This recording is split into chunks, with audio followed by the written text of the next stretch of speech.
এখানে একটা কালো রঙের স্টিক আছে, ঠিক আছে?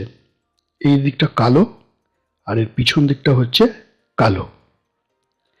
আমি এই স্টিকটার এই আঙুলে করে ঠিক এই পিছন দিকটায়, স্টিকটার পিছন দিকটায় একটা অ্যারোকে নিয়ে চলে আসবো।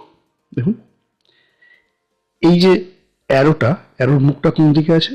হ্যাঁ, নিচের দিকে। মানে আমি এটাকে এদিকে নিচের দিকে নিয়ে আসবো, এই অ্যারোটাকে নিচের দিকে নিয়ে আসবো।